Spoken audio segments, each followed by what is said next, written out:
Great, thanks. Here we go.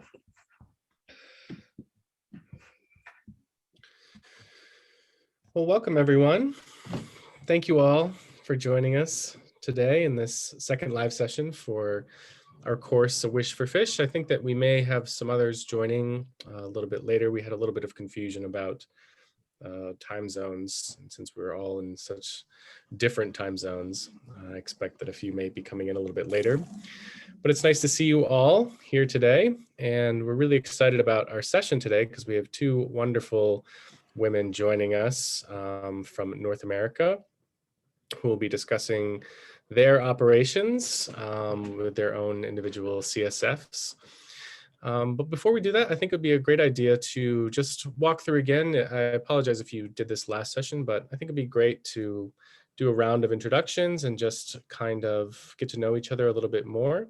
So I can start with myself again. So I'm Sam Holder. I'm the pedagogical designer here at Urgency, and along with Natalie, our responsibilities are to put together some training and learning materials for our CSA members, and we're sort of broadening that scope out to CSFs as well. So we're really excited to work with people like Sonia and Carrie and others in Europe too. And I will pass it off to Natalie, my colleague from Urgency. Oh, and I'm as I said, I'm usually based in the UK, but I'm currently based in the US. Yes, hello. So I'm Natalie. I'm based in France. Yeah,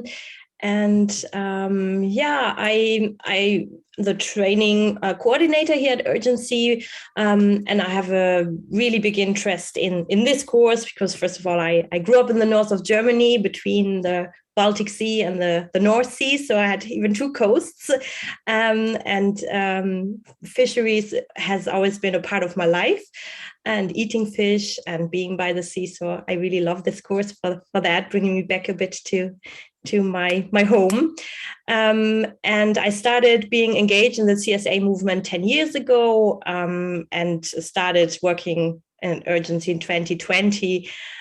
So I've long time, being involved in CSAs and organizing them. And so it's really nice for me to see this movement of integrating fish and even having like pure CSFs. And it's so interesting for me to see how this concept can be just applied to many different things. And yeah, so it's great to have you all here, and I'm looking forward to our discussions. And I'll pass it on to Bruno. Oh, Bruno. Thank you very much, Natalie. So I'm Bruno. I'm an oceanographer. I have a master's in maritime spatial planning. I'm based in Azores right now, so I'm midway from Europe and US. I'm currently working with a regional fisheries authority here, managing the clam resources they have. They only have a clam and being rare in one part of in one island. We are 9 islands here, and I'm very interested to this course. Actually, I don't know much about CSA, and for me, it appeared to be very interesting. Very interested to be something related to the fisheries as well. So I'm here to learn a lot as much as possible and share experiences, if possible, if I contribute. Thank you very much. Thank you, Bruno. If you want to, do you want to pass it on to someone else?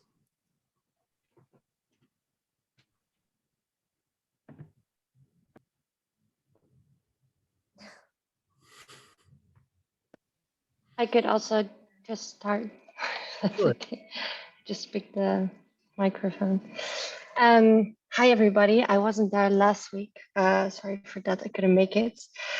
My name is Vie van den Berg, and I'm from the Netherlands. I'm also currently based in Amsterdam, and I have a background in anthropology, and I did a master's in food identity. And yeah, currently I'm working for the Swiss Agency for Development and Cooperation, and we're implementing a project in Rwanda, Kenya, and Bangladesh. And we're at the moment in sort of the designing the interventions phase. And one of the interventions for the Rwandan project would probably be the installation of a fish hub next to Lake Kifu. Yeah, that's in the western part. So we're exploring a bit, yeah, what the opportunities are, what to look at, what the overall strategy is going to be. So I think this course would be very helpful for me to get insights into that. For me, for us, for the project. Next to that, I also have a personal interest in fishing. I actually got into contact with fish farming last summer in Greece, in Thessaloniki. I've seen some fish farming going on. I thought it was very interesting. But yeah, first time that I saw that. And last December, I was in Kenya, and in the northern part of Lake Victoria, they're also doing fish farming with tilapia. And that was much more community focused. And it was also the community like picking up this collaboratively investing in fish nets, and there was a big difference from what I've seen in Thessaloniki, which is much more large scale. So I had these two experiences last year, and yeah, I wish to learn more about it in this course. But just as Bruno, I'm not sure in how far I can also contribute so much in the discussions, but I am very looking forward to all the learnings. Thank you.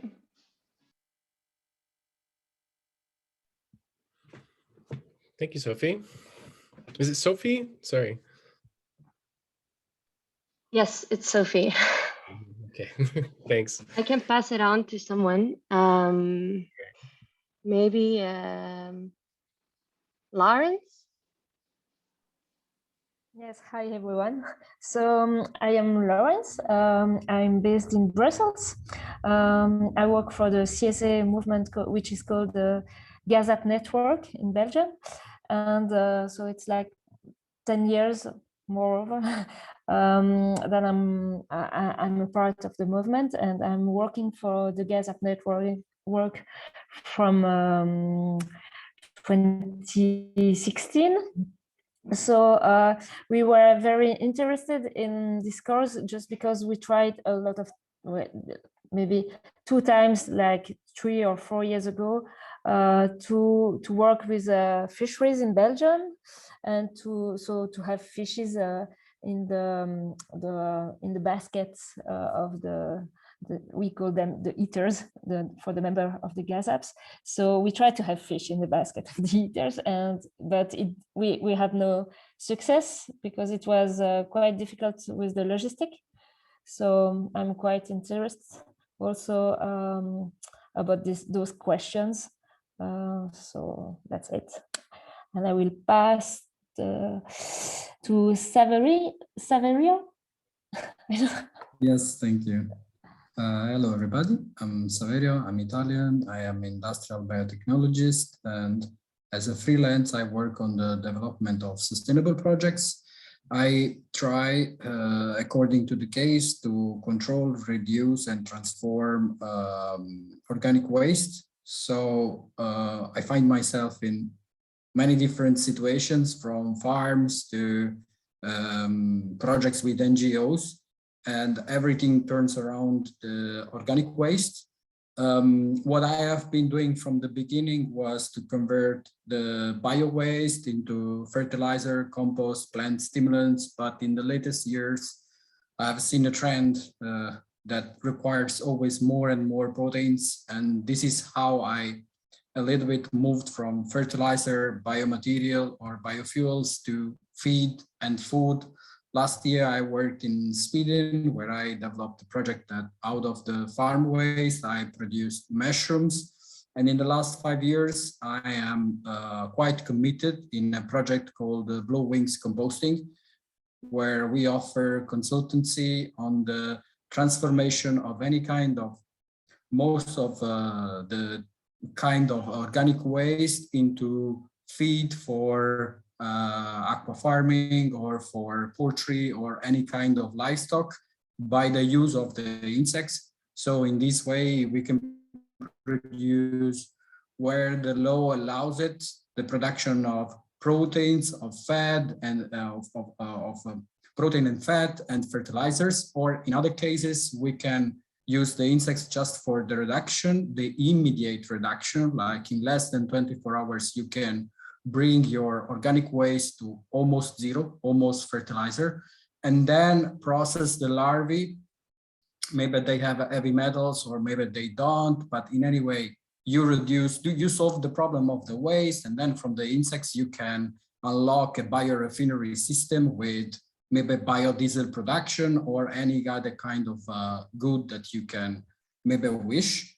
And I'm new in this field of sustainable farming communities, and I already learned quite a lot. And today I see the audience seems interesting, like the one of the previous meeting, but maybe even more. So I'm looking forward to talk and to discuss with all of you. Thank you. And I give the word to, I think we have Giroux and Consuelo. Ladies first, Consuelo, please.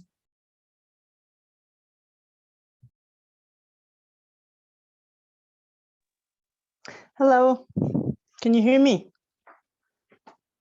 Hello? Yes, yes, yes, we can hear you. Okay, Hi. okay. I'm not going to put the camera on because I'm on the street where walking.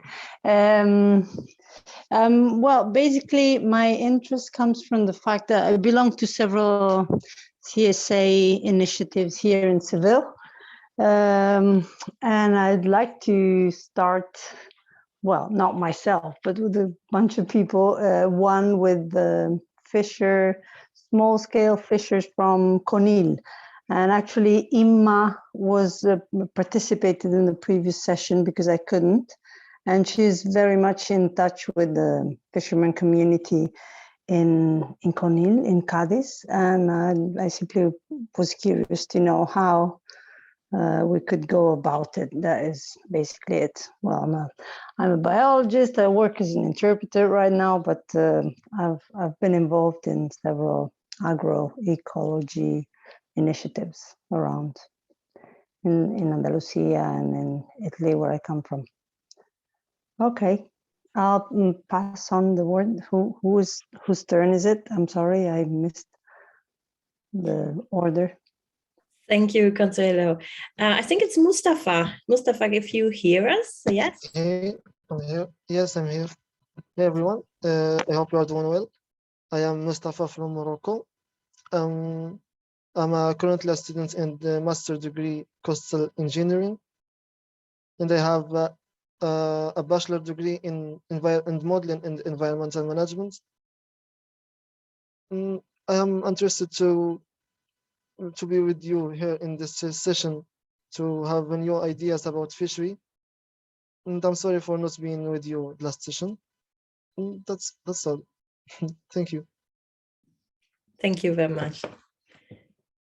And great that you made it to this session, so that's great.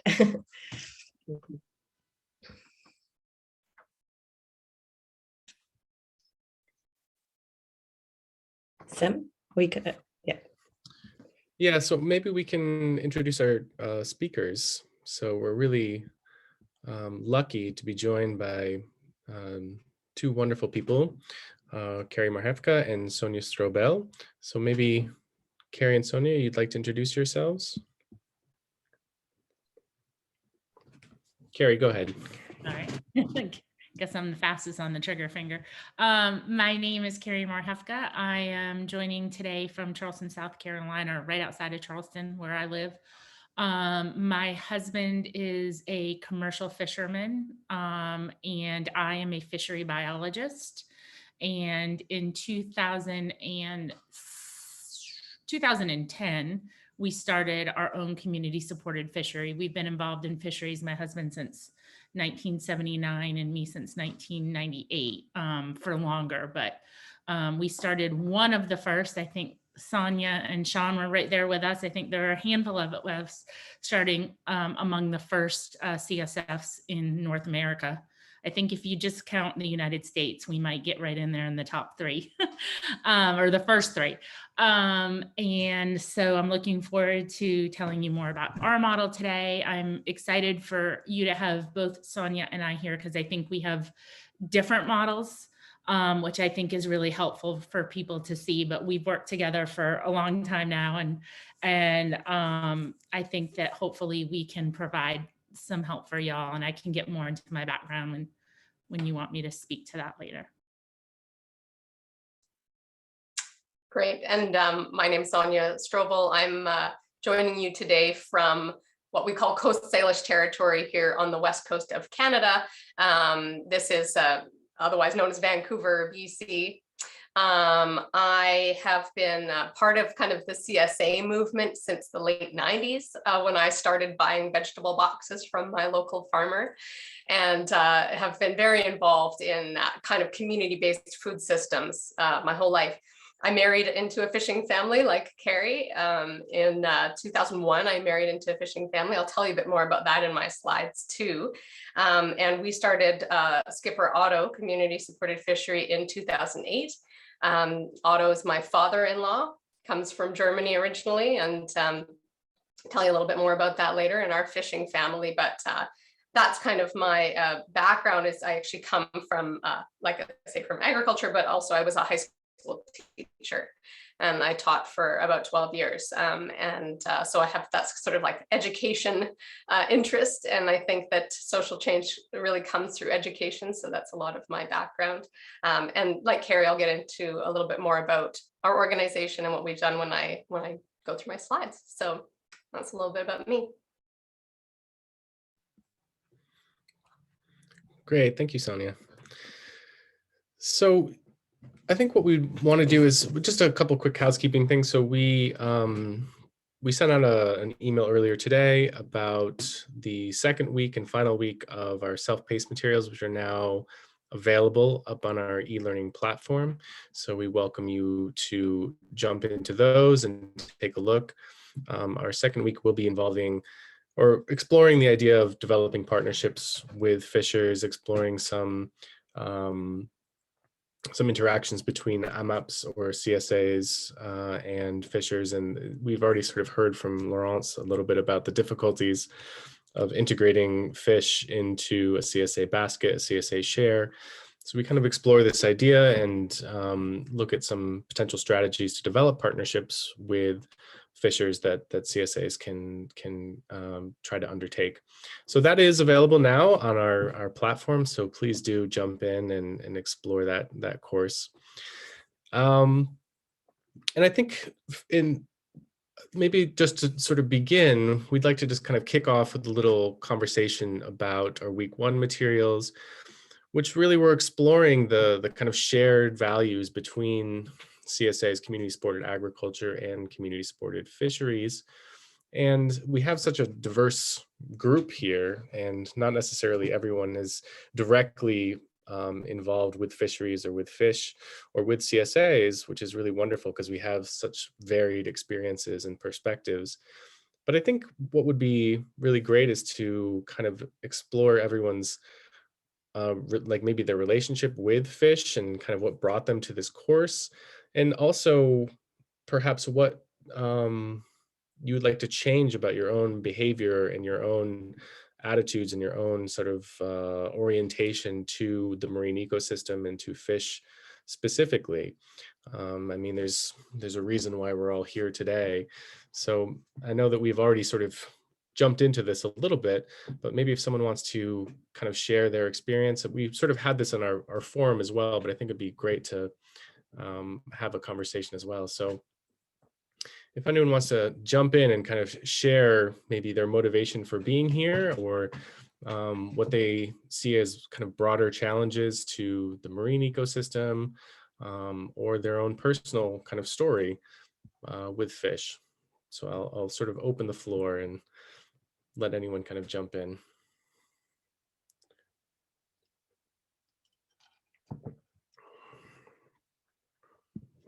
Okay, so maybe I start.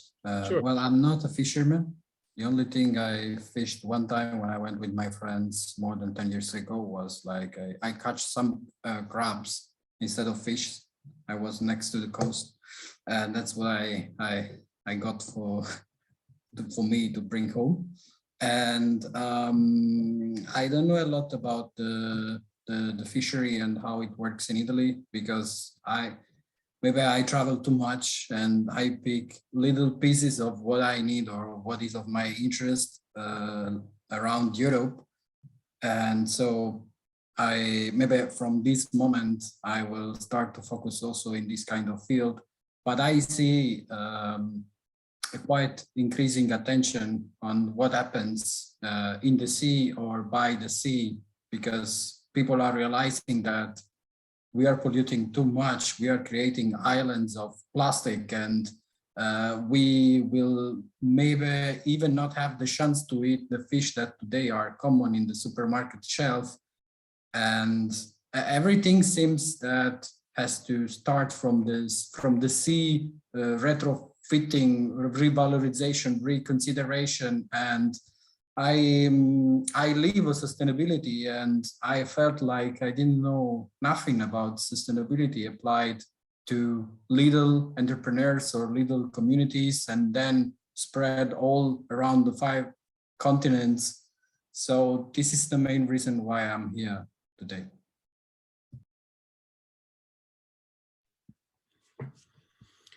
Great, thanks. It's interesting that you bring up this your own personal history of fishing for crab. And one of the things we learned when we were developing this course is that in France, those who farm for mussels and clams, I believe it is, Natalie, are actually classified as agricultural workers, not fishermen, and are bound by the kind of regulations that agricultural workers and farmers and producers are, which is, again, another reason why we are interested in this course. Is we're trying to kind of bring these communities together and show the shared sort of successes, but also the shared challenges. But they're called, in France, I believe they're called peasants of the sea. Is that right? Yeah, exactly. Les paysans de la mer. So yes. There's a different status. If I cannot just another little consideration, another thing that really opened my eyes and on the sea, or what is happening in the sea, is that I discovered that 95% of the soy worldwide produced becomes a feed. So what is supposed to be for us a food, what is actually erasing part of the forest, what is actually keeping the, let's say, the sales of this kind of pesticides and other chemicals that are not exactly healthy and pollutes also the ocean, are in somehow the feed for for the fish that we are going to consume, or for maybe livestock. And another incredible things I read about is that basically oceans are cleaned up from all the kind of species that are then processed, and they become a feed for other fish like salmon, other predatory fish.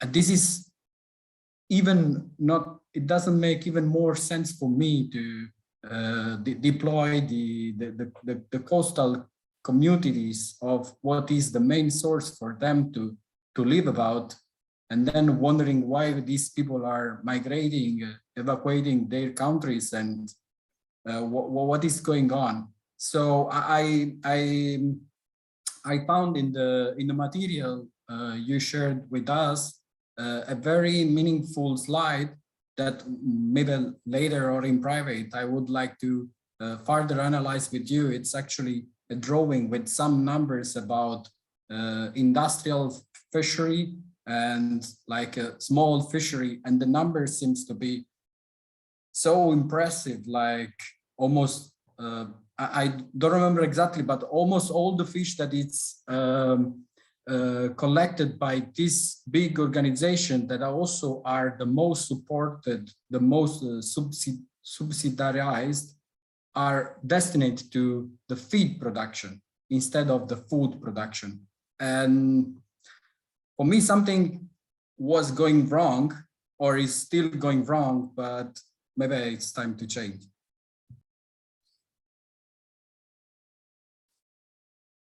Sonia, I see you're nodding there. Would you like to say something to that? Yeah, absolutely. I'd like to jump in. So you touch on something that's very close to me as well. In British Columbia here, we have massive open pen fish farms in our ocean. And these are feedlots for farmed salmon right in the migratory path of our wild salmon. And there's all kinds of environmental and social problems that come along with that fish farming. And often people think, okay, well, if we need to feed the world's hungry, then, we're going to need to farm fish. That's going to be the solution for how we're going to feed all the people on the planet. But you're absolutely right. What people are often thinking about is that we are stripping some of the most important protein sources in some of the most food insecure parts of the world. Off the west coast of Africa, we are stripping those small fish so that we can feed them to these carnivorous farmed fish, so that we can feed the world's privileged wealthy who want to eat salmon fresh on their plate 365 days a year. I have a real problem with that. And I agree with you. The industrial seafood system is completely misaligned with the values of community-based food systems. I used to say it was broken. It's not broken. It's very good at doing what it's supposed to do. And that's that it's supposed to extract resources cheaply to further enrich those who are already wealthy at the expense of others. And so I'm very passionate also about that. Community-based food systems are such a powerful way to change the outcomes for community-based folks. I'll get more into that in my talk, but yes, I wanted to say too that I'm glad you brought that up. It's not something people are often thinking about, is that even when we farm carnivorous fish, we have to get something else to feed them, and that's the problem. Thank you very much. And I think, Sophie, you earlier wanted to say something. I saw you unmuting yourself, actually. Yeah, I thought maybe I jump in here. Yeah, so already very interesting discussion to follow. I think my personal interest is indeed what was reflected upon more in depth by the two previous speakers, how to fish sustainably. And I'm currently enrolled in another course called Planetary Boundaries from the Stockholm Resilience Center. And it's really addressing these, these boundaries, these thresholds that even the sea ecosystems also have. So this, for me, it will be interesting, like how this community fishery systems can sort of introduce the topic of fishing sustainably, because like personally what I've been learning so far and what I've been hearing, I do not have so much belief in that. So yeah, it's sort of a personal exploration for me to find more out about that. Thank you. Yeah, I mean, like in CSA, those communities have, as part of what they do, education plays a big part in what we do in CSA and in CSF as well. And I think we might hear a little bit more as well from Sonia and Carrie about that part. Yeah. Yeah, absolutely. And it's one of the reasons why we wanted to run these courses as well, to sort of get the message out about CSF. And it's so, and as sort of Carrie mentioned, we have two kind of very different operations, and which you'll hear a lot more about, but both of which offer really interesting sort of understandings of the way in which community supported fishing can work and bring meaning and value to people's relationship with fish and to each other. So we hope to convince you, Sophie. Yes, Does anybody Carrie. else want? I think Carrie wanted to say something. Yeah. Okay, yeah. Well, I was definitely going to talk about it when I talk. So I don't know the appropriate time, but Sophie, I can give you testimony, positive testimony that will hopefully make you feel a little more positive about it. So y'all just tell me when the time is. Introduce that. Thank you. Yeah, sure. We can save it for your talk, Carrie. Does anybody else want to jump in with either their personal motivation for having a conversation and joining a course like this, or their personal connection to fish or fisheries or the marine ecosystem?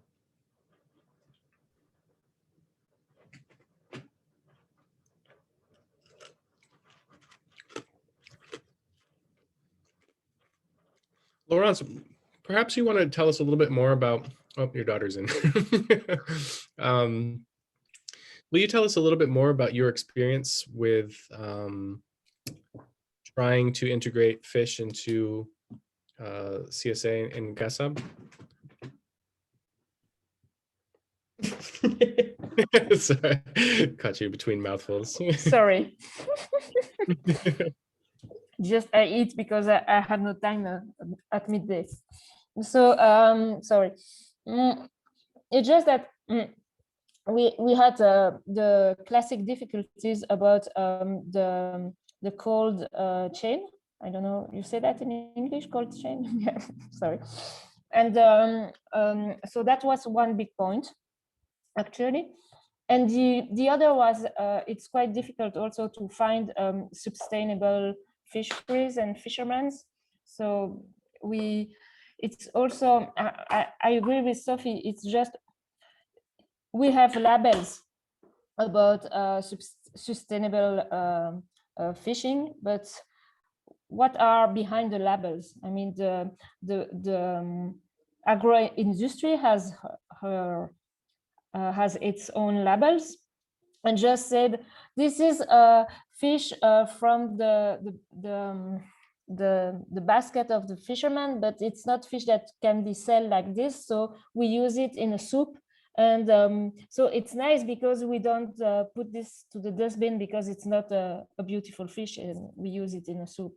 And that's a good label. I mean, for me, that's not a good label. I don't know, maybe it comes from very far under the sea and it's just awful. So that was one difficulty, the ethical, is it really ethical? And the other was completely different, is that we also have the word escaped me. In French it's rivière, help me. The river. The river. Yes. Sorry. No worries. We have also in Belgium like river fish exploitations, and so we also had like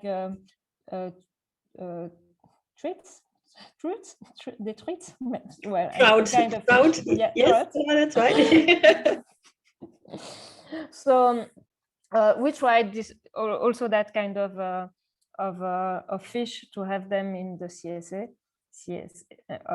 but it was not a big success because of the cold chain against. So that was our difficulties. I think there are a lot of people who want to have a better fish, but for the moment they just go to the shop to buy it, and but it's not a good way neither, because in the shops it's, for me, for example, I try to have fish which comes from a ethical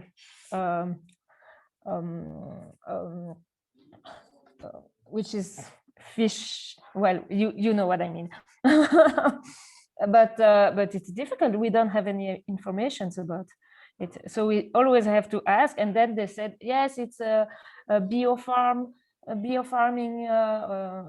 but we never know where is the farm, and bio, which means what actually. So for the moment it doesn't work actually. So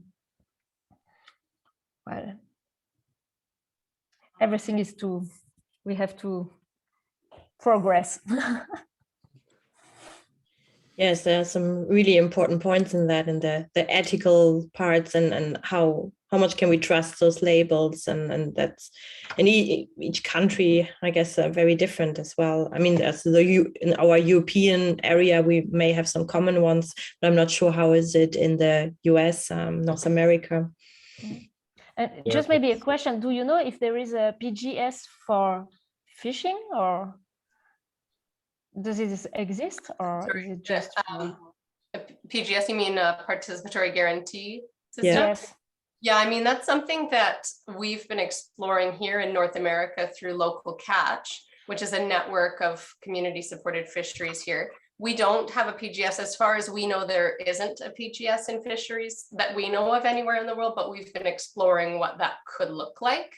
So yeah, it is an interesting idea, and we can get more into that when Carrie and I speak, I'm sure. Yes, thank you, Laurence. There's something you mentioned that reminded me of, but Consuelo has her hand up, so I'll let you jump in, Consuelo. Hi. Yes, following up on what Laurence was saying, in our case, for example, I'm speaking from Seville, which is a relatively big city that is only 150 kilometers away from the sea. So we are already in contact with some local artisanal and small-scale fisheries, and I wasn't thinking too much about labels, because also in the CSA initiatives in which I've been involved, we mainly use PGS systems, not necessarily labeling system that, as Laurence says, sometimes are a bit follow their own commercial priorities. So it's you never know which ecological farming label, and they also get a lot of money, so that they require a lot of money, so that many farmers cannot really afford to get those certification. And something very similar would happen in the case of fisheries, I guess. In our case, the aim would not necessarily be to have a certified label fishery, but just to start with local fish is already something very important for me, because it's this idea of what a previous participant mentioned. And there's not only an issue with sustainability at sea, but there's also a very important social issue of sea grabbing. So if we can escape those commercial marketing circuits and kind of distribute directly, that would be also a way to establish some kind of direct relationship with the fisheries, and then from then on you can start to start with other sustainable initiatives. Once you get a direct relationship between the consumer community and the fisherman community, there's much more you can do. Maybe the Canadian and the US examples can develop on that. That's all I wanted to say. That's great. Well, thank you very much for jumping in, because it's a really important point that, you know, it's not just about sustainability. It's about there's an entire universe of social connection and social justice as well. So thank you, Consuelo. And Saverio, do you have something you want to add as well? Yes, thank you. I wanted to add just a few considerations following what was like the feedback from Laurent and Sophie. I'm learning about these communities, but what I see so far is that they are at the really early stage, let's say the pioneering stage. So they are like not receiving immediate and big feedbacks, but I believe that the work they are doing, letting these communities to grow, is very, very important, because they open people's eyes and they create a demand. maybe little, maybe still like a little bit complicated to be sustained by small communities, but they create a sentiment, they create an alternative.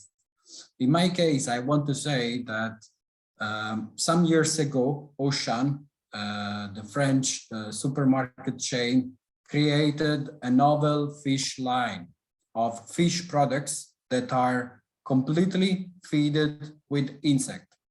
It's called Le Poisson à la nourriture de l'insecte.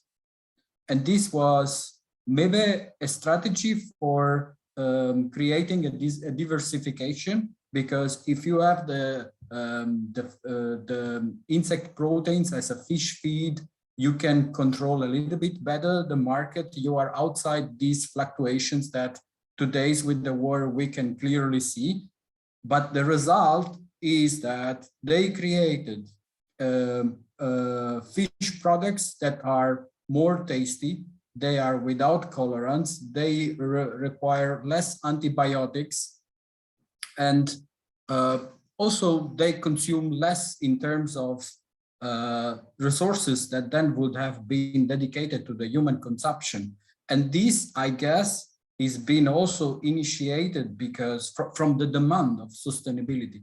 When you ask for sustainable, it's easier to intercept the how should I say, the favor of the people.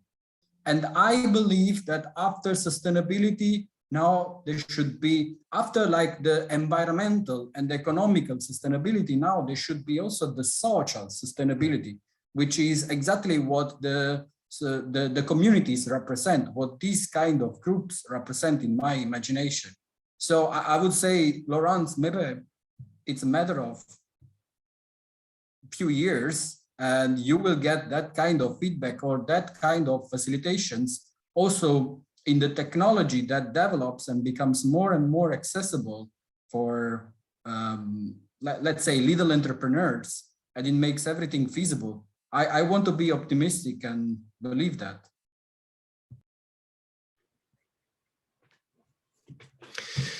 Well, thank you very much. I think that this is a wonderful conversation, and I'm reluctant to move on from it, but I think it's also a nice bridge into our speakers today, since we're talking both about creating shorter supply chains and also talking about building community and building meaning and building the sort of social element of sustainability as well.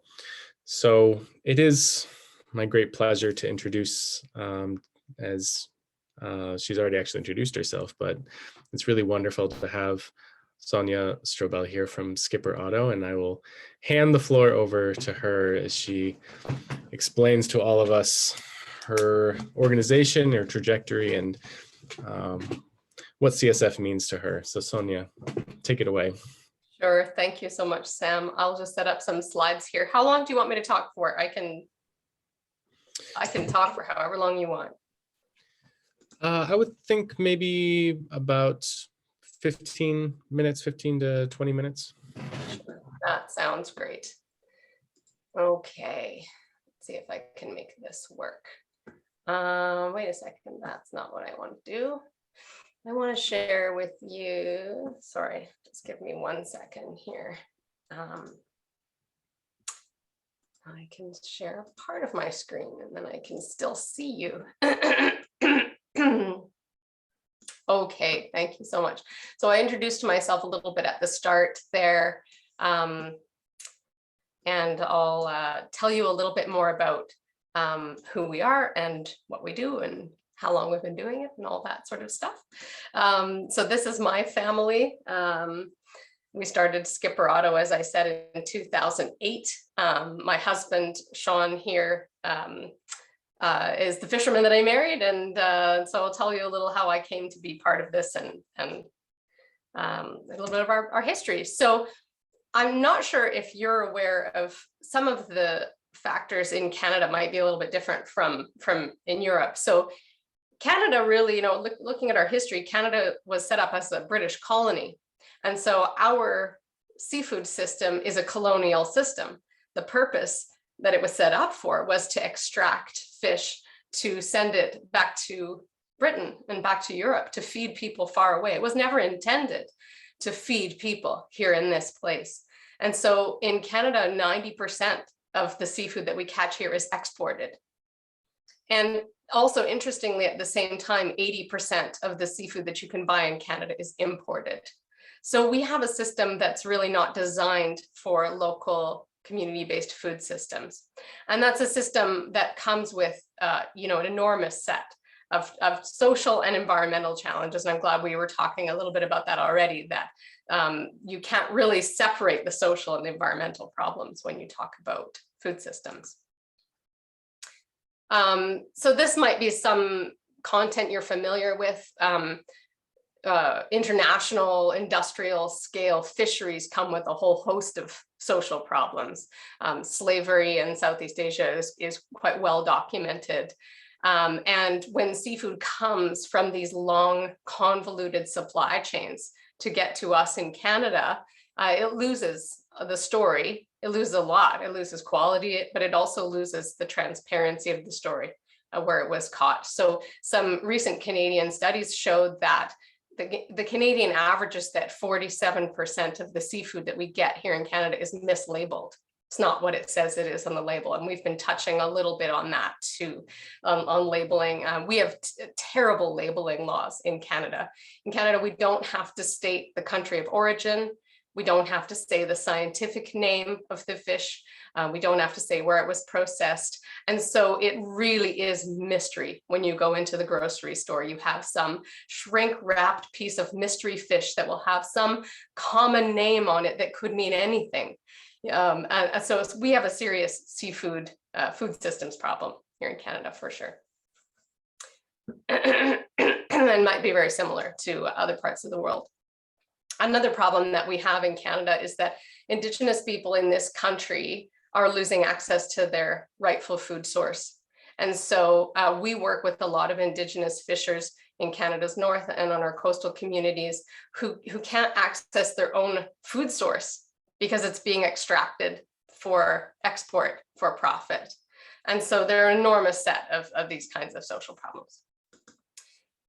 So we think that a solution to a lot of those social problems is direct marketing of seafood from harvesters to end consumers through a subscription model.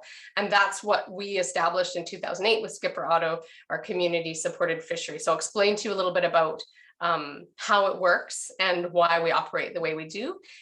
Every piece of how we have designed this is designed to specifically address the social and environmental problems that we see in the seafood system. So that's a piece of fish that our members would receive. You can see the label there. We make a very clear point of putting the name of the species, the scientific name, but the face also of the person who caught it. Come sempre non ascolti niente. Sorry, somebody's unmuted there. I don't know who's speaking.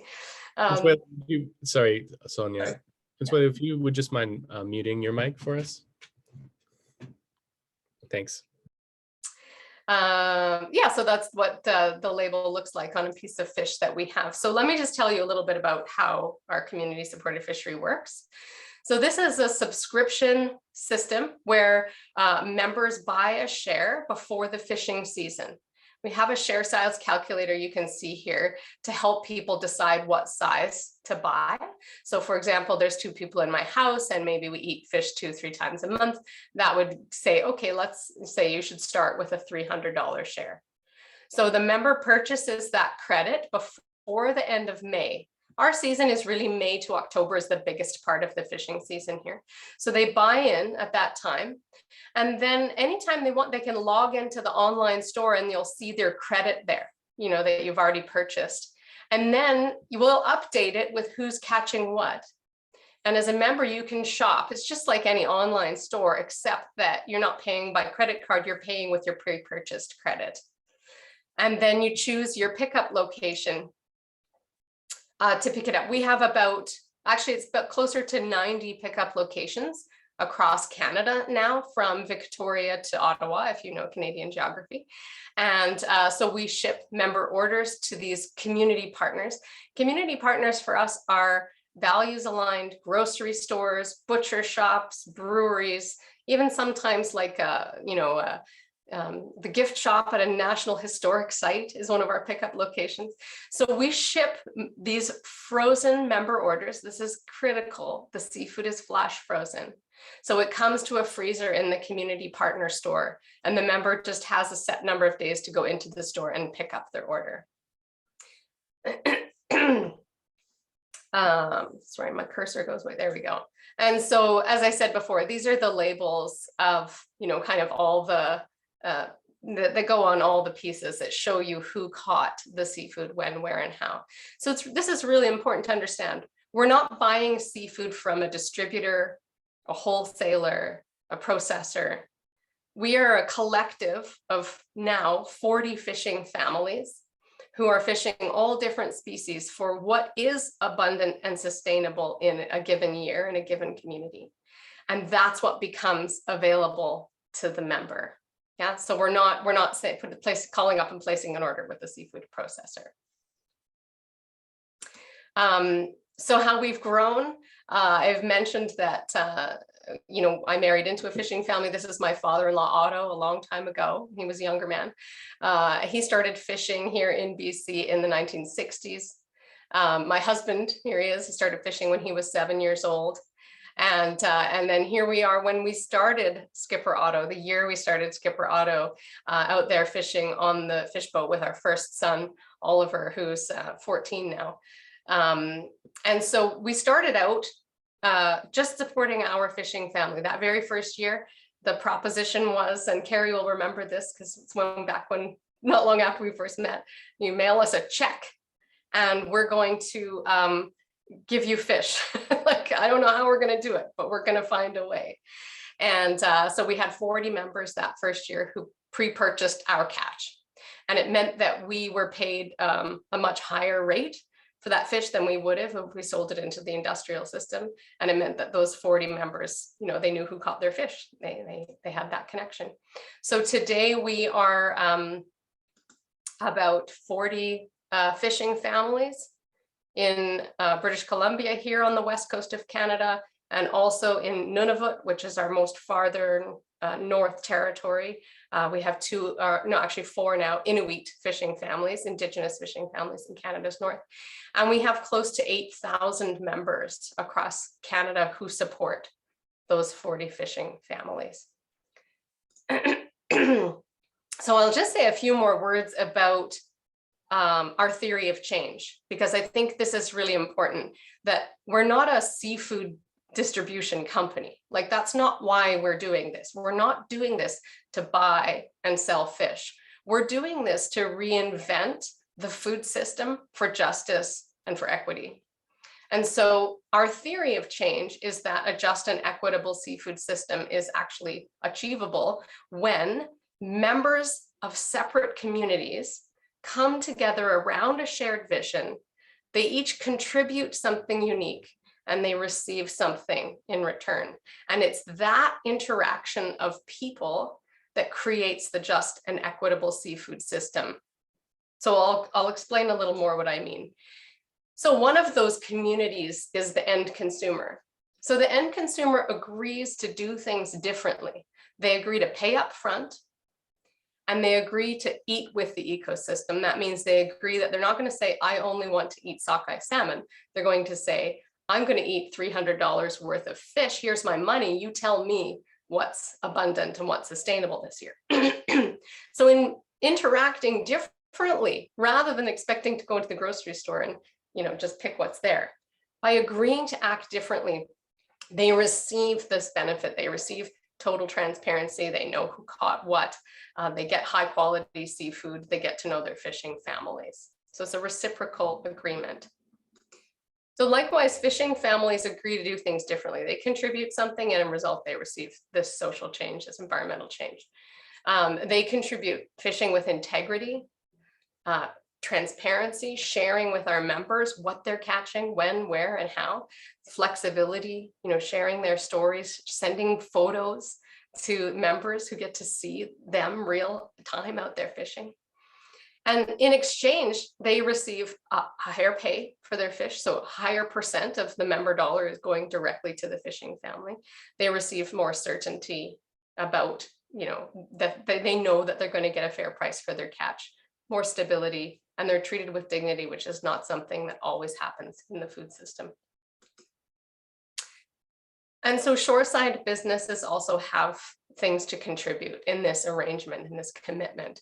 So and when I say shoreside businesses, I mean offloaders, trucking companies, cold storage, fish cutters like processors.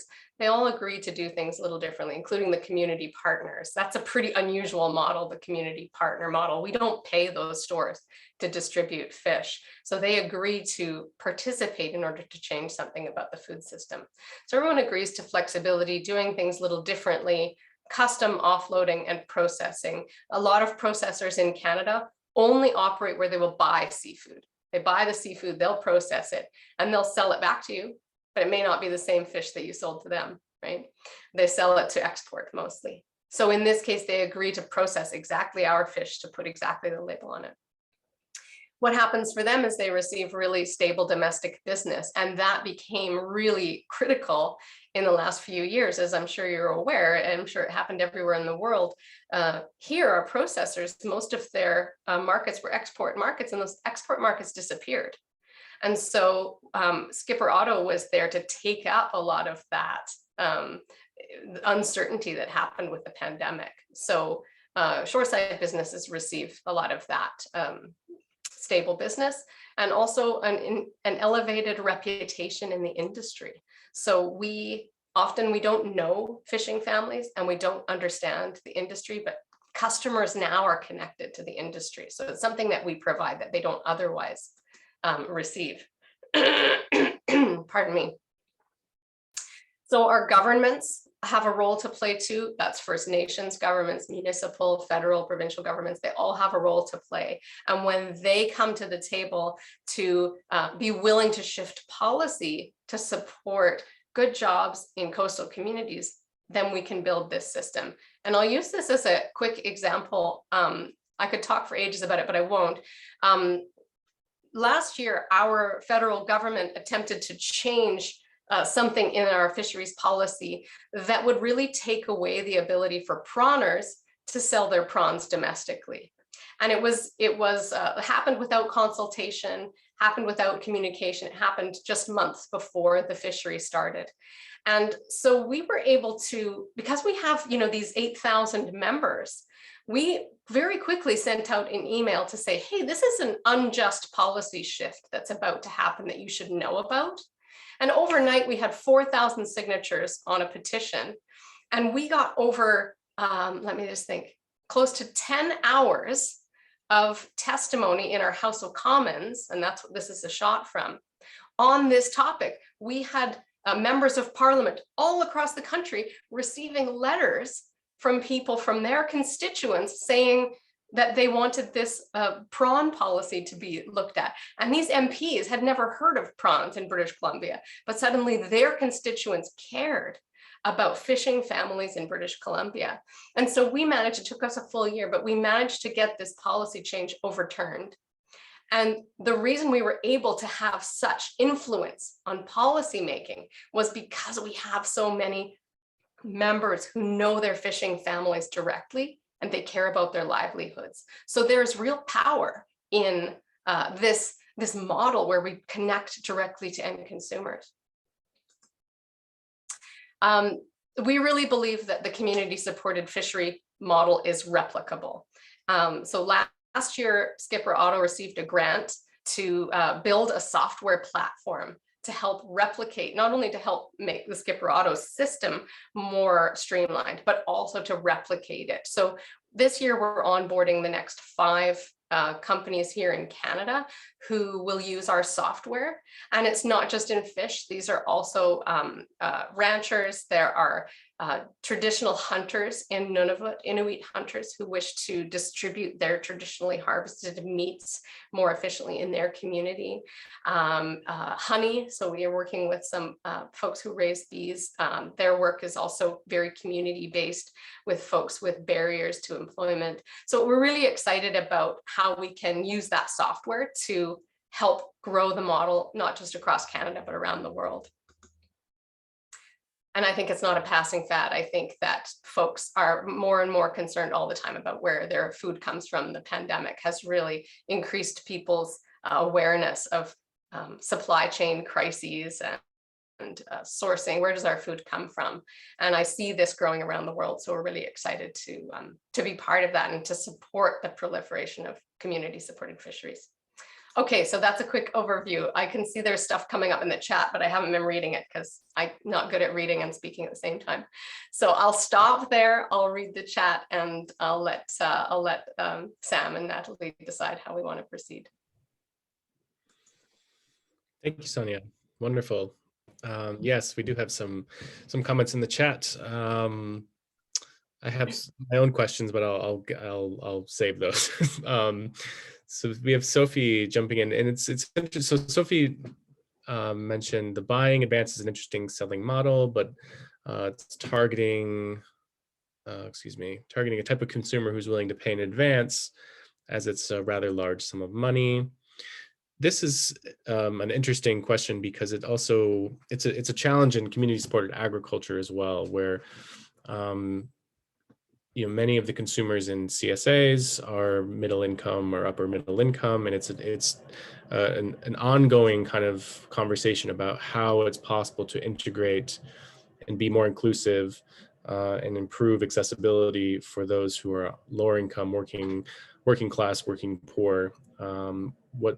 So I guess the question, maybe Sophie, you want to actually frame it yourself, but I think that's kind of the question is it possible for this to be an inclusive model and not just a model for those affluent consumers or middle-class consumers? I hope I got that right, Sophie. Yeah, you got that right. Just a small thing to add. I think it also this type of consumer is the one consumer that has I'd say, how do you call it again? Savings. So I wonder in how far, if you replicate these models, for example, to a context like Rwanda or Kenya, where I'm working at, for example, savings are non-existent or like very rarely that something you rarely see there. So I think that's also, that's one thing that I also wanted to address in how far they're inclusive and how far they're also replicable in the strategy that you have on your fish company. That's a really good question that you bring up, Sophie, and I'm super curious to learn from everyone here and in other kind of forums like this. When we think about the replicability of the model, my imagination is only able to apply it in kind of contexts that I'm familiar with. So I haven't considered how you would apply this somewhere like Rwanda, where I've been to Rwanda and lots of parts of East Africa as well. So I don't know the answer, an easy answer there. I mean, I think from the sort of Canadian perspective, the markets that we are looking at, a lot of the challenges that we face around the high price of seafood have to do with things that are out of our control. The high price of licenses and quotas for access to fishery here is not something that we can control. In the halibut fishery, for example, in Canada, 75% of the landed value of that fish goes to the license owner. And in Canada, that license owner can just be an investor. It can be someone who is in no way connected to the fishery. So 75% of what you're paying for your fish is going to somebody completely unconnected to the fishery.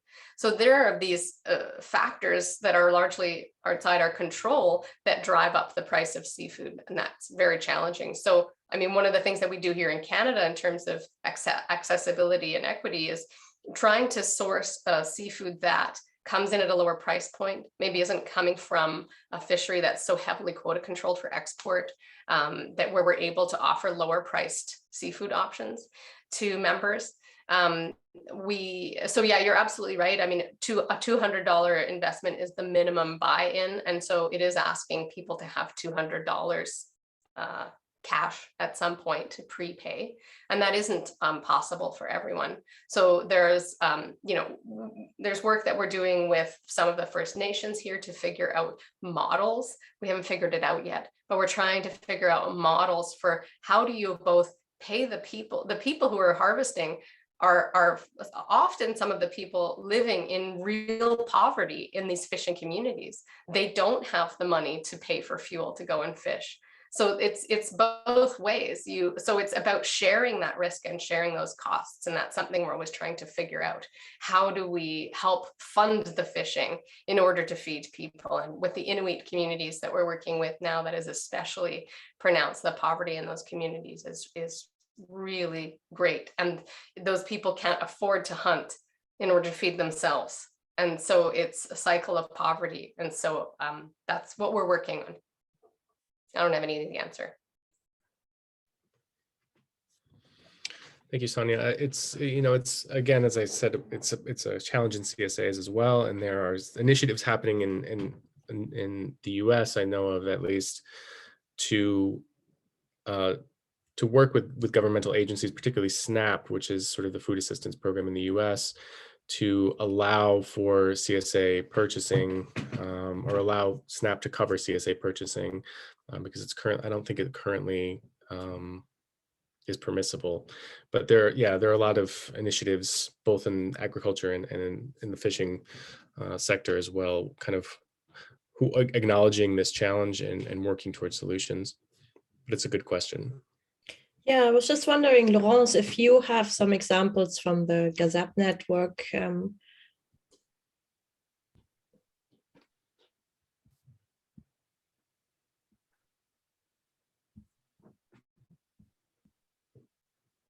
Sorry, could you repeat the question, because I was writing my question. So Anyways, we're just talking about the accessibility, and we're saying that in CSA it's the same issue, that often we have the middle class and higher class income people, and we're looking for a solution as well in CSA. And I was just wondering if you have some examples from what you're doing in Belgium. Yes, but actually, we just finished a study about who were the eaters in the GAZAP, and we find out that it was people who are educated, but not especially people who have a lot of money. So that was one point. One big point. After, with the crisis, we know now it's quite different, I think, because when the energy, the price of the energy is tripling, doubling, tripling, it becomes quite difficult. Well, the food is always the thing you are adjusting yourself to your income. So we find that it becomes quite difficult for the moment, because of that, because if you don't have a lot of money, then you don't pay a lot for your food. So we don't have a lot of feedback of what happens now, but we are quite, we're not very optimistic about how to touch people with lower incomes. After, as I have to say that we want to have,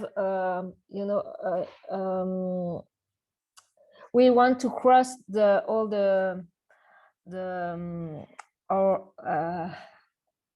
sorry.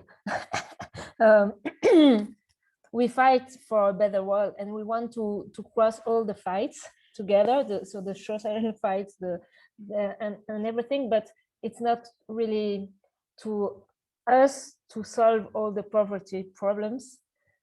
So that's also what we say to the public actors, when we met them, they always ask us to touch more and more people, a lot of diversity, but the people who are very poor and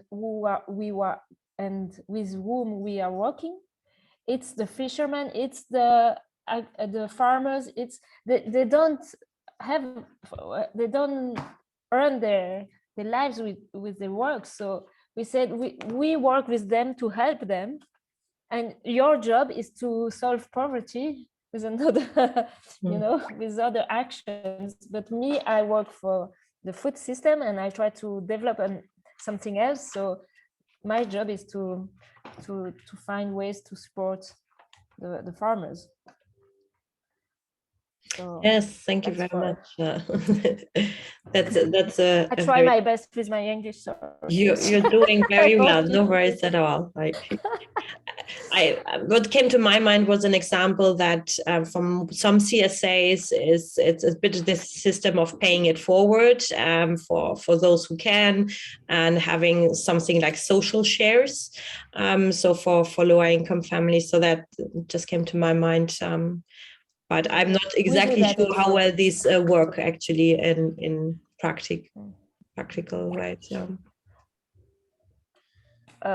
I can explain. In Belgium, it's just that we try to have, when there is a price, we like if you pay 17 euros for a vegetables basket, people can pay between 13 and 20. And so, it depends of your income. So you can raise the income of the farmer, but it's not everybody receives the same amount of veggies, but they pay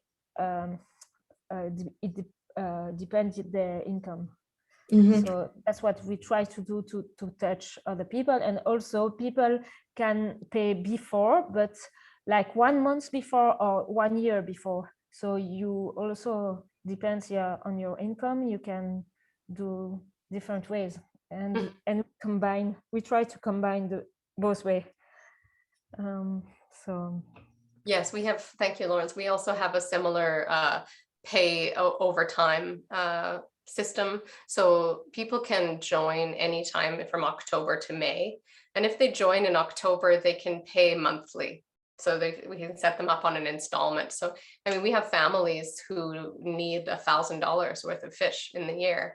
And so they can pay that monthly. So we do try to, where we can, but the thing is that it's a delicate model. And as Lawrence said, the poverty that we're alleviating is the poverty in coastal communities, right? And so that is where our focus is how do we flow more of the dollars from typically more wealthy urban centers? How do we flow those dollars into coastal communities that typically the dollars flow the other way? Dollars are always flowing into the hands of urban folks. And so how do we do that the other way? And I'll very briefly share with you a very quick slide here. It is a, let me see if how do I do this portion of screen? Yes, okay. I'll be real quick because I know we have a ton of other questions in the chat as well. But I just want to show you a model here that we've come up with through an organization called Fisheries for Communities. We're sort of looking at where do the dollars flow in the current industrial seafood system versus, what we're calling our blue economy system. You can see this okay, what I'm showing you? And so in British Columbia here, the landed value of seafood is about $350 million. If that $350 million flows into the hands of harvester income, this is where the money goes, right? The wholesale value becomes, $830 million. That becomes community income. It goes into the local businesses, adjacent docks, processors, communities. The retail value, $1.5 billion now. This happening when it's happening regionally. This is flowing into the hands of the regional communities, restaurants, retailers, fishmongers. And the result is this kind of, you can't put a dollar value on the community impact, the social capital that results from those dollars flowing into these communities where typically the dollars are not. So in the industrial system, the dollars are flowing into the hands of corporations and investors.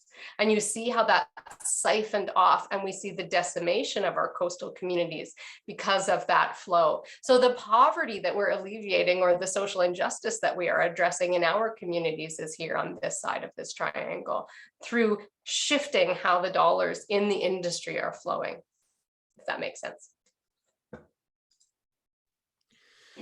Yes, thank you, Sonia. I mean, it's a great graphic, actually, a great sort of graphical representation of this. I'm very mindful of the time here. I want to make sure that we have ample time for Carrie, but I just want to address an ongoing conversation in the chat from Bruno, I believe, discussing the auction in Portugal, and Consuelo was also mentioning that the same exists in Spain.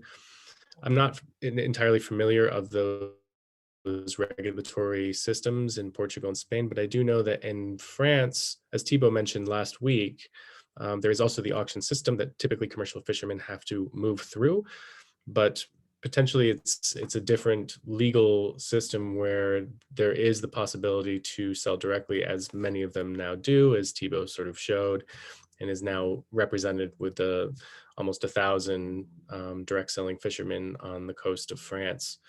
So yeah, I'm not aware of the regulatory restrictions in Portugal. If that's true, that's a shame. And it seems like that would be more of a intervention for advocacy rather than for the establishment of CSFs. But I realize that we're sort of running up on time here, and I'm hopeful that both Carrie and Sonia will share their email addresses, and we can continue conversations after Carrie's presentation, as well as into the future, if that's okay with the two of you. Yeah, and Sam, if it's all right, I'll whip through and quickly answer some very simple ones in the chat, and then we can go to Carrie. Does that sound good? Sure. Yeah. Yeah. Time for that. One of the questions was, do you have clients that are school canteens or other public procurement? We don't. We focus on the end consumer, but I think Carrie might be addressing that, because I know no, she's not. Okay, there are some community supported fisheries in North America who are definitely working through, to institutions. So I can speak to someone directly. If you want to email me about that, I can connect you with people in North America who are doing that. And then some very quick questions. Maybe Laurence, I'll answer your questions. She had a bunch of questions here. Laurence, I can answer them in the chat. How about that? They were just about like, how do you organize communication, that kind of stuff. I can answer them either in the chat, or we can follow up via email. Does that address most of it? Yeah, if you put it in the chat, that would be great. So we have a record of it as well. Thank you very much, because good questions there from Laurence. Really good questions. Yeah. Wonderful. Thank you so much, Sonia. That was a fabulous presentation and great conversation. I wish we could talk more, but we really need to get to Carrie, who is the owner and operator of Abundant Seafood, as she said, in Charleston, South Carolina. So I open the floor now to Carrie. And Carrie. Yeah, thank you. I'm sorry. You will find in a lot of ways I am less polished than Sonia. I do not have a presentation. We are much more just literally a mom and a pop. And so I think simplified in a lot of ways. As I mentioned earlier, my husband is a commercial fisherman. We started our community supported fishery in 2010 after sort of spending some years direct marketing our own catch to restaurants. And as of this date, we do both a CSF, we still sell directly to restaurants, and we have a retail operation that's open for the general public. Primarily our CSF is and always has been just the catch from our boat. And we started it because both my husband and I, as I mentioned before, I am a fishery biologist. At the time, I was employed by the federal government to do stock assessments for fisheries and all the biology for the fisheries. Since then, I have now been appointed by the federal government to actually be a manager, and I actually vote and make the regulations. So my husband and I have always been involved in the managing of the fisheries and understanding the stock status of fisheries and deciding what regulations are appropriate for our fisheries.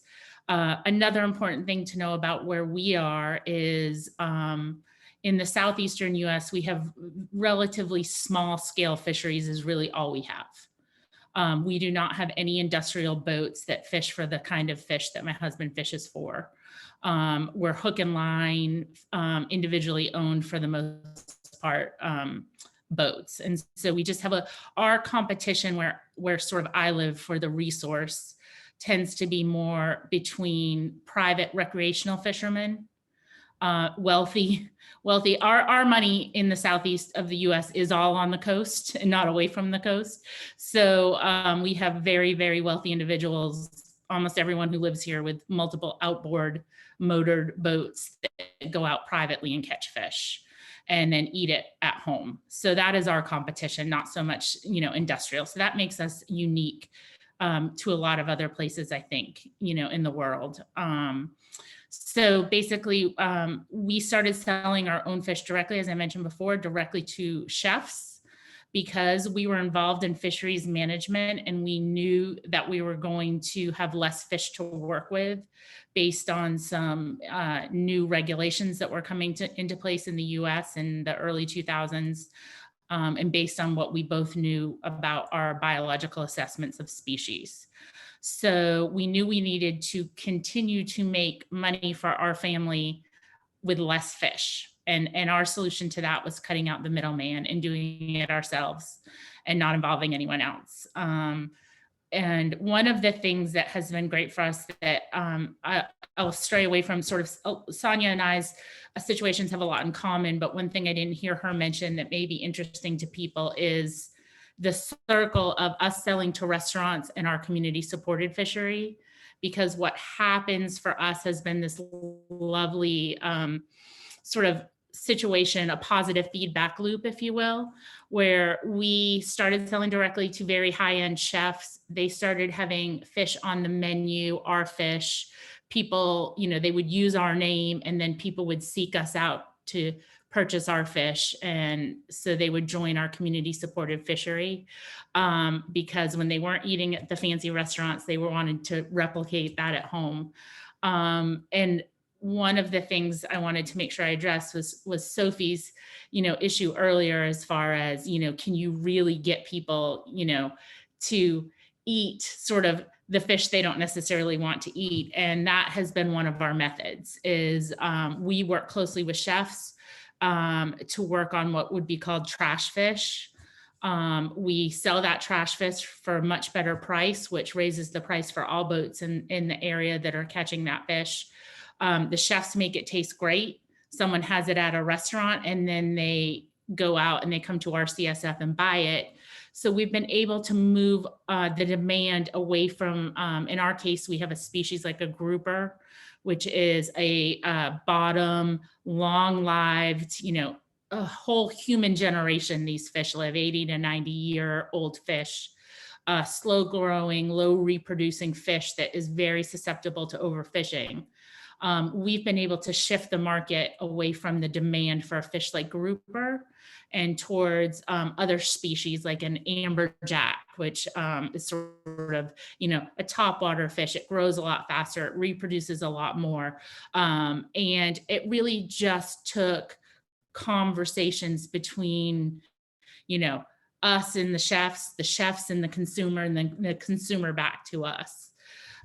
So that's sort of how our CSF has worked. We also do a subscription model. Our CSF has morphed over the years based on our business needs, but we have always asked for prepayment. We always made sure that people knew they weren't going to get whatever they wanted. They were going to get whatever the boat caught. Again, they were getting it directly off our boat. So they would come down to our dock and they bought the fish whole. We don't have processing facilities, so to speak, where we are. So, initially they would buy the fish whole and we would fillet it for them. And that is a way we get around Department of Health standards, is because they bought it whole. They owned the fish. They asked us to fillet it and we sent it to them sent it home whole with them.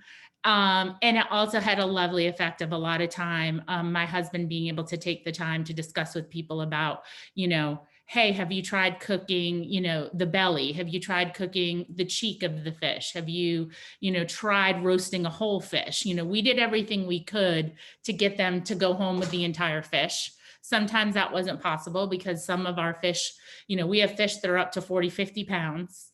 And then we have fish that are, 3/4 to 1 pound. So we really had to, on the fly, educate people, figure out how our CSF was going to work when those were our constraints. I forgot what I was going to say. Oh, when we did have, and we still at this point do have the racks of the fish and sort of anything left over, we actually do take it out to an organic farm and we work with a farm and they dispose of all of our fish parts for their compost. So that's one way we've gotten, that's sort of been our other circle happening. Trying to think. Over the years, we bought, as I mentioned, a small retail facility. So we are able to process now for people. We still prefer whole fish. We still cut fish right in front of people. We really don't freeze. We've never been involved with freezing. It's just not something that we're set up to do. And we also almost never have enough fish that would be necessary. We pretty much go through our supply very quickly. We do work with other fishermen. They're not part of our CSF in the way that Skipper Otto does theirs. If we need more fish because we're not producing it, we will buy it from other fishermen. We always buy it at a premium price, to reflect sort of the premium price that we're getting. I find that fishermen here tend to be fiercely independent and just want the better price. They just want to unload it and go. And so they're not so much interested in being, a part of a bigger system.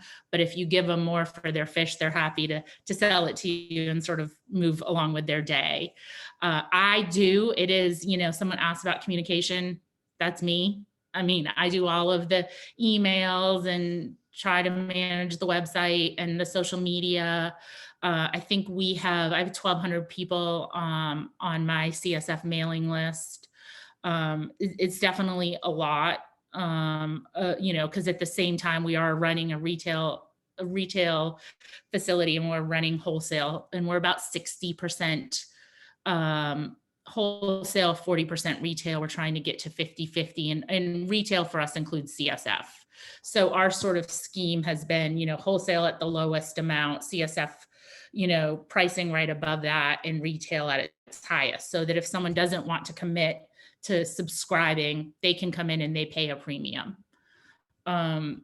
So really, I think we come at it probably less community minded than Sonia explained. I think Mark and I's strength has always been being involved in the science and in the regulatory aspect. That's sort of where we're both comfortable. So what we really try to do is always understand what's happening with the biology of the species. Where, tomorrow I have a call for 4 hours to talk about collecting data for a stock assessment for one species. So what we've sort of done is looked at it from that perspective. We both feel really strong in understanding the health of the species that we are catching and being involved in collecting the science and doing that. And then knowing then what species we need to catch, what species we need to promote to the public has sort of been the strength. So we're just I think we're our own little island, and we're doing it because we need, as a family, to raise our income. And that's honestly part of our CSF. It's we knew we needed something long-term sustainable because my husband has only been a commercial fisherman. He fishes all year long. That's all he's ever done his entire life. And we sort of started looking like, well, how can we, make sure that we have, possibly money to retire and send our kids to college and things like that. So it was self-motivated for sure. Our strength just happened to be that we really truly cared about the sustainability of the species. And so we knew how to talk about that to our customers. And so I think that's kind of where we've stayed in our world. So I think from the perspective of, you know, when you all talk to fishermen and see about getting fishermen involved in your CSA add-ons or your CSFs, I can sort of, you know, perhaps answer questions about, you know, sort of what it's like from that perspective. Because, you know, it really is just a day-to-day eking it out kind of situation. But, you know, it's the only, like I said, it's the only thing that's ever paid our bills. And so it was just figuring out how to do it sustainably. So yeah, I will stop there and answer questions if you have them. Thank you very much, Carrie. Yes, thank you, Carrie. And I mean, I think you're selling yourself short a little bit too on the community element. I mean, we had a wonderful conversation with you, and I think what sticks out to both me and Natalie is the interaction that your husband has at the dock with the CSF members, and that kind of direct education that's actually happening there at the dock and informing people of what they're purchasing, why they're purchasing it. And so you're integrating the science there as well, but also the preparation. I mean, one of the things that people who are new to fish, new to CSFs, new to direct selling get intimidated by is the idea of receiving a fish and not having any understanding of how to prepare it, how to fillet it, how to cook it, what it tastes like, will my kids like, you know, all these questions that can be very overwhelming for new fish consumers. So yeah, that was something that really resonated with the two of He us. spends hours and hours and hours talking to people, talking to our customers at all three levels about individual fish. Sometimes a little too long. And he does. I think the education comes from the honest conversations that have when he's standing at the dock cutting their fish for them.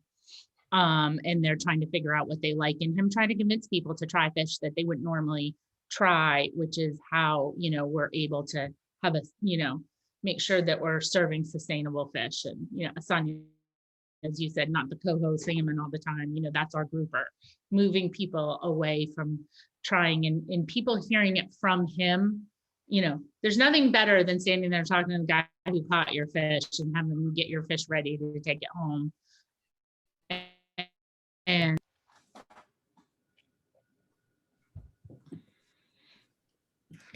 yeah, and what I really like about what you do as well is that you work with the restaurants actually, and how that actually sends ripples out as well. And because it's I can imagine it's also difficult to find chefs that want to experiment with different fish and have this flexibility in cooking and being creative with that. So how do you how is that relationship with the chefs going? It seems to grow actually.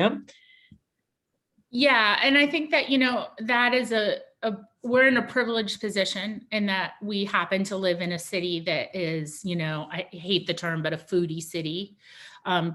People travel to Charleston, you know, just to eat at our restaurants. And so, you know, I recognize that isn't the case everywhere.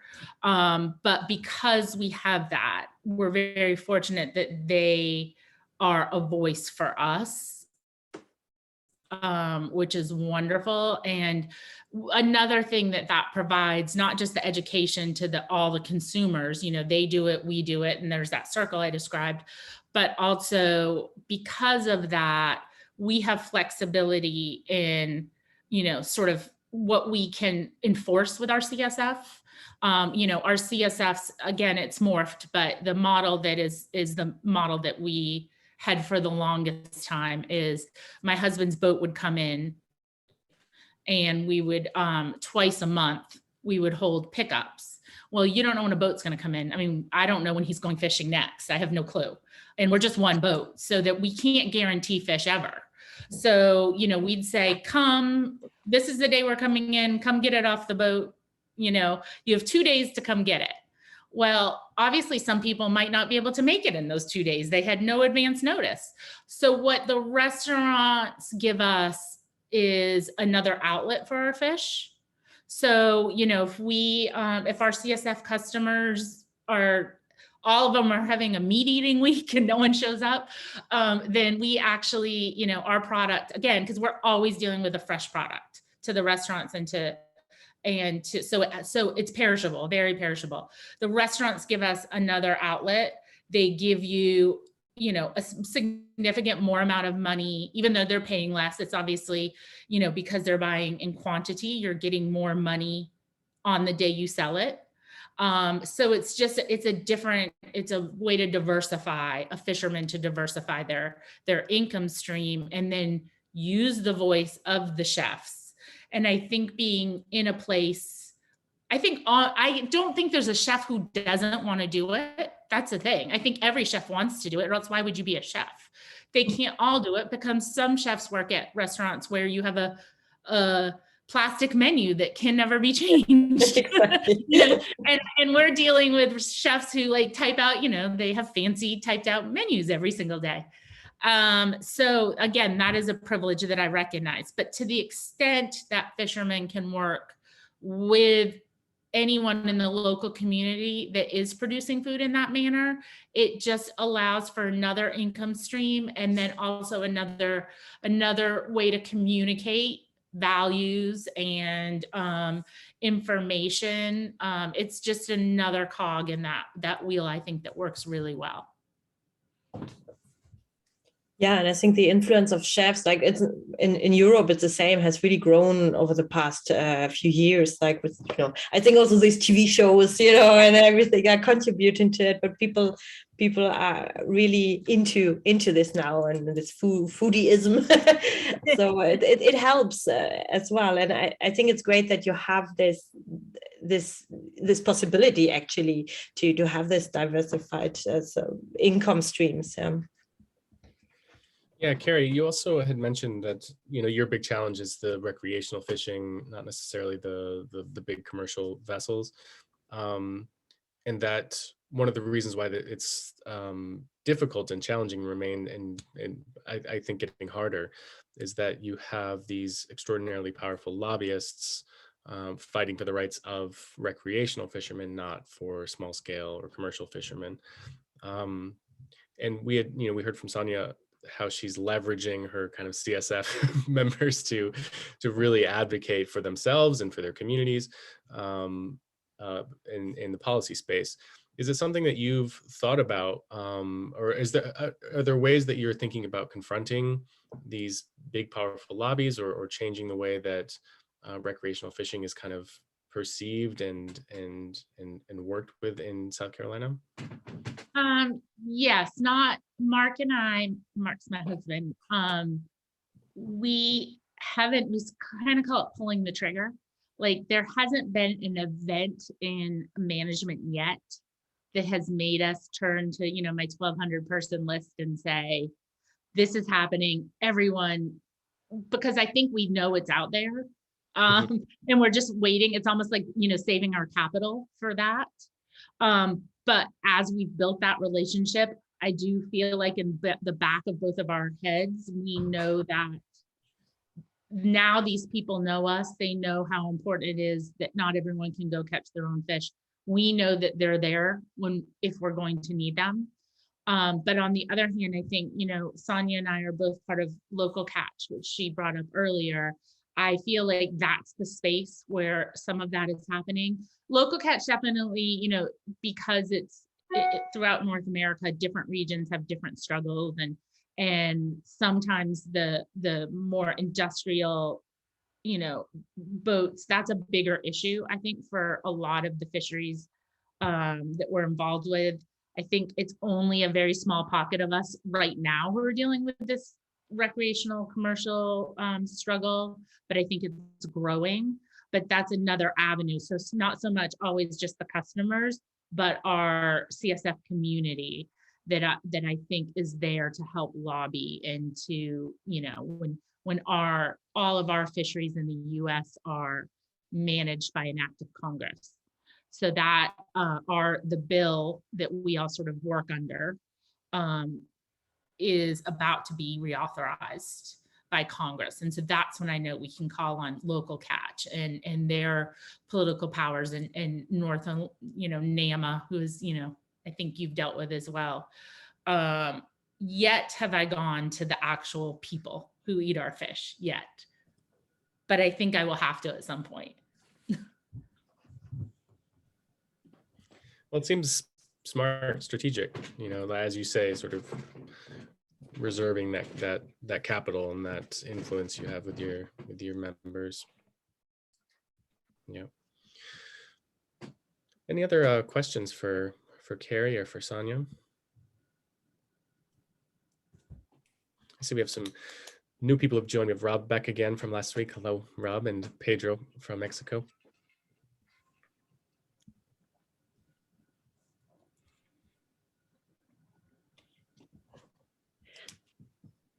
Can I ask a question? Sure. I'm curious, when I spent some time in a very short period of time in France a couple years ago, one of the things we noticed and thought was great, but maybe we were wrong, is it seems like in many parts of Europe, there are, the markets that occur on, a certain day of the week. And there always seem to be like seafood stalls. And it always seemed to, be that it was the fisherman who was selling their catch, or they pretend that that's what was happening. Is that a direct marketing outlet that happens in Europe, or is that not really what is happening? Well, I mean, I wish Thibaut were here. He could explain this, or he would have much more information and much better information. But my understanding is that, so kind of going back to what Bruno had raised earlier, that there is, in France at least, there is this auction system as well, where one of the reasons why commercial fishermen struggle is that they have only one outlet if they want to sell wholesale. And so they come to the dock, there's an auction system, and they kind of just have to take what they get. Which is why it's so valuable to start either a CSF or a local direct marketing, direct selling business, as we've sort of put into our self-paced materials as well. As far as the markets that you're mentioning, I'm not entirely sure. The cynical side of me would sort of suspect that some of those markets may be controlled by larger sort of conglomerates, but I'm not entirely sure. Again, this is more a question for Thibaut, but there are definitely, as Thibaut explained last week, there are a large number of direct selling small scale fishermen in France who have consumers in local areas on the coastal regions. There are also consumers within the AMAPs, which are the CSAs in France. And I think there are also probably smaller markets where they're selling directly as well.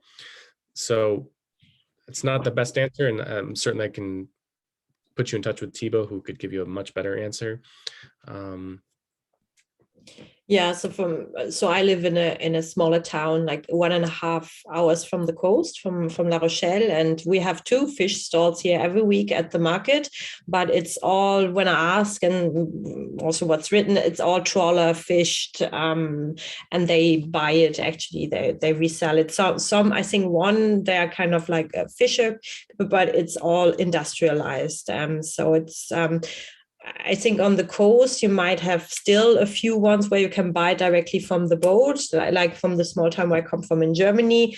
It's also a fisher town, and we used to have loads of boats coming in, but now there's maybe just one where you can buy direct from it. So I don't know how it's in other countries. Maybe some other people can share their experiences.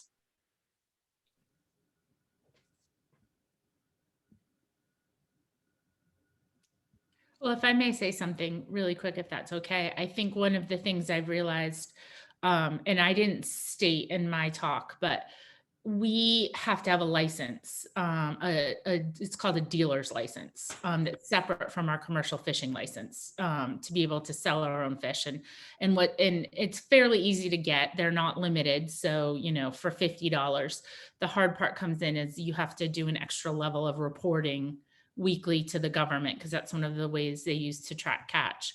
But one of the things I've noticed in some of the states in the US, and also in some of these other calls I've had internationally, is one of the barriers to CSFs and direct marketing does seem to be, the regulatory environment.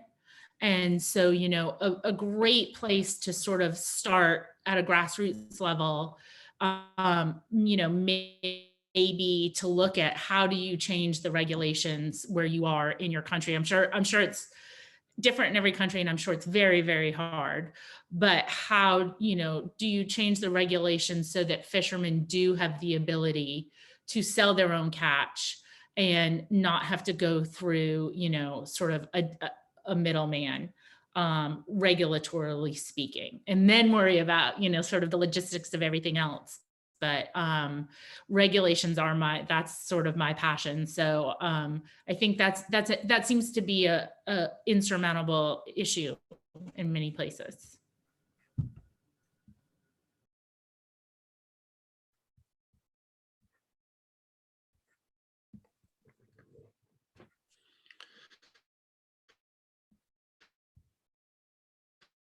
Session here, so I just want to make sure there are no other questions while we still have them here for Sonia and Carrie. Or any outstanding questions in the chat? Not sure.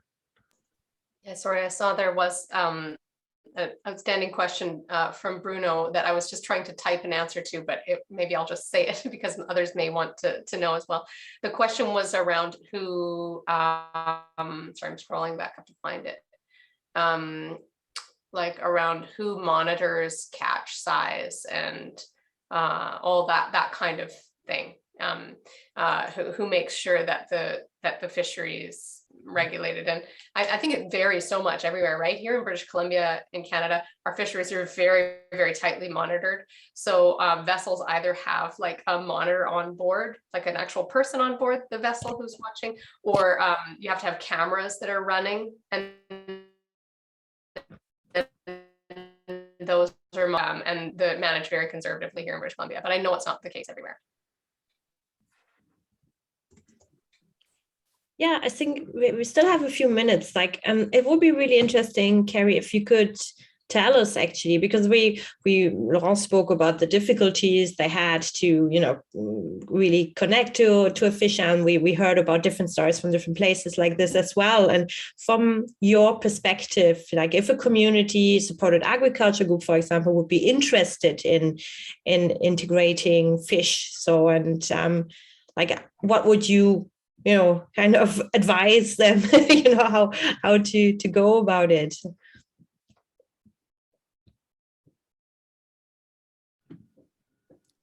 Well, not taking into account whether regulatorily it was possible. I think when you're dealing, and Sonia probably is actually better answering this in that she has to manage more fishermen than I do. I have the one, and that's plenty. But as far as what I find fishermen need in my area is it's how they get paid. I will very briefly, I realized that I told you all on our initial call and didn't go into today is sort of, one of the ways that it has always worked traditionally at least in the Southeast US, is the model of having a fish house or a wholesaler that acted very much like a company store. You certainly weren't tied. You could take your boat anywhere and you could sell your catch to anyone you wanted to, but the fish house generally acted like the bank. They had the money where if your engine broke down, they could front you the money to have the mechanic come. If you needed a life raft, they would order it for you and take it off of your, next catch, your fuel, your ice, your bait. They provided all of that. And often they fronted the money for that out of whatever you were going to catch next, or whatever check you were waiting on while your fish got sent wherever it was going. And so one of the things that makes it hard for fishermen to go independent, or to even go for part of their catch to be independent, is access to sort of that kind of capital that they may not have themselves. So to the extent that a CSA, if you will, or is trying to work with an individual fisherman, to be able to, if the money's not up front, to at least be able to pay cash money for the catch when the fisherman gives the catch is really important. Often, in dealing with restaurants, we have restaurants that have us on 30-day terms or 60-day terms. And, as an independent operator, that can be challenging because I'm not on 30-day terms with my mortgage company. And so, and they're used to dealing with the big monarch or the big US food distributors. And so, those companies can float restaurants tens of thousands of dollars for 30 days. So I think if you are coming from outside of the fisheries world and trying to, work with a fisherman to gain his catch, it's being really sympathetic to how his cash flow operates, her cash flow. I'm a girl and I still say fisherman and I still say his, and I don't get offended. So I'm sorry if I offend anyone with that terminology. But, I think that's what I would say for anyone approaching fishermen to join. It's really about talking to them initially about what it's going to mean for their business model and their cash flow, and being sympathetic to the fact that they can't always wait on their money. But again, Sonia, I think deals with that probably more than I do. Carrie, you're absolutely right. We're up against the same sorts of things here. And it's why we started Skipper Otto, was because Otto would deliver his catch to one of the big companies and not get paid for months and months, and so he would have to go into his line of credit at the start of the year for fuel, for nets, for boat maintenance, for all these things. Go out, fish with total uncertainty about what you're going to catch and what the dollar value is going to be. No guarantee about what you're going to be paid. And companies that, you're absolutely right, same thing here, where those companies, sure, they say you're independent and you can sell to whomever you want, but they control the ice, they control the offload, they control the trucking companies, they control everything else. And so if you don't sell to them at the price that they want to pay, you're blackballed. It can be very dangerous for you as an independent harvester to do that, right? So when we started Skipper Otto, we realized that if we pull Otto out of that network and he's not selling, he's in danger of being blackballed. So I think if you're not in the fishing community and you're coming as an outsider into a fishing community, you have to tread very carefully. And I always say you have to start by listening. Really start by listening. Don't come in thinking you know what this fishing community needs, because if you're not from within the community, you don't know. So you have to start by hearing, what are the challenges you face? Why are these two companies controlling the entire fishery? What are the consequences if you don't sell to these two major fishing companies? So you really have to listen there. The CSF model allows you to play a little bit of that, like to support harvesters, like Carrie was saying. So we will pay people up front where we can, or we will help them buy an important piece of equipment that they otherwise can't buy, which is what those big companies do. But we are careful to use that not to tie people down. You don't use that as a way to exploit people and say, well, we have the cash, so haha, now you have to sell to us, right? That's antithetical to the CSF model. The CSF model is about how do we be as little as possible in between you and the direct consumer, so that the consumer is supporting you as the harvester, taking out the uncertainty, not adding more uncertainty, right? And I think there's real power in that model. It's challenging, and Carrie does, I bow down to Carrie. She's been doing this for so long, where she is doing all the things. And I know, because I did all the things for many years, where I did the bookkeeping and I did all the emails to the members and I did, everything, right? Carrie does an incredible amount of juggling all those things. And we recognized early on that was going to burn us out, right? And so we allowed the membership to grow because there were other harvesters who wanted this same, to be treated with dignity, to be paid fairly for whatever they catch. And that, that every one of those fishermen doesn't need to make their own website. Every single one of those fishermen doesn't have to do everything. Carrie is amazing that she's doing all these things and continue. Mark's very lucky to have her, but not everybody's going to have somebody who can do that for them. So the extent to which we can carry those same principles and values and grow a CSF to be more than one fishing family, it helps share those risks and mean that we can do some of the things that the big companies do to support fishermen, but we can do them in these ways that are intended to elevate them and their communities. Yeah, and if I can just pigtail off of that, because I think Sonia just help me come to terms with the most important point that I hope everyone takes home from this is CSFs are not a one size fits all. And in our local catch network, we have we have so many different varieties of CSFs, and we've struggled, like, what is a CSF? What is not? It really is not a one size fits all solution. What works for us because it does, and maybe because of where we are, and what works for Skipper Otto works for them, for the same reason. And so I think I'm so glad we're both here together at the same time so that people can see that there isn't just one way to do it. And it is based on the needs of that community or that fisherman, is how you just make it up as you go along, and you'll end up with where you're supposed to be. And that's kind of what's happened with both of us. So I hope that's what y'all have taken away. If you're a Skipper Otto, then that is amazing. If you're, us, then that's amazing too. But know that your CSF can be what you need it to be and what your community needs it to be. Wow, I love this. I think we could have found a better way to conclude the session. Actually, that should be the slogan for CSF. Yeah, you did our job for us. Thank you, Carrie. Awesome. Yeah, so we want to thank everyone for coming and joining us today for this really fabulous conversation, and I particularly want to thank Carrie and Sonia from Abundant Seafood and from Skipper Otto for coming to share their experience and giving us so much time and great perspective and knowledge. So thank you both very, very much. And thank you all for joining us. And I will, Carrie and Sonia, if it's okay with you, I can share your emails with the cohort, and if there are follow-up questions, be okay. Okay, wonderful. Yeah, I speak for both of us. I think that we will travel to help you to all your wonderful homes. Sonia and Carrie will hit the road and come help you set up your CSF. Totally. If you feed us great local fish and local food, we're there. Good deal. Even better than emails, yes. Yes. Okay. So I'll make sure that everyone has access, or I'll share their emails with everyone. So, and I think it'd be great to continue these conversations. So we'll do our best to facilitate that. So just as a reminder to everyone, also the week 2 of our self-paced materials, the content is now on our platform. So please do jump in and take a look at that. Anything else, Natalie?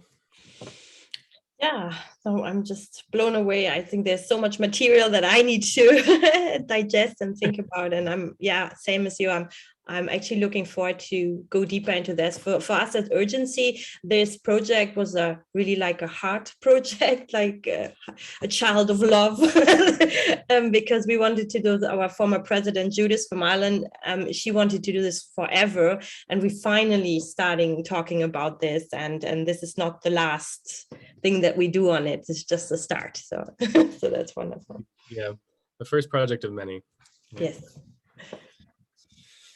Okay, and with that, I will bid you all adieu and hope you all have good evenings, good mornings, good afternoons, whatever it is. Yes. Thank you all for joining us. Thank you so much for organizing. Thank you, Sophie. I will find that report and send it on to you.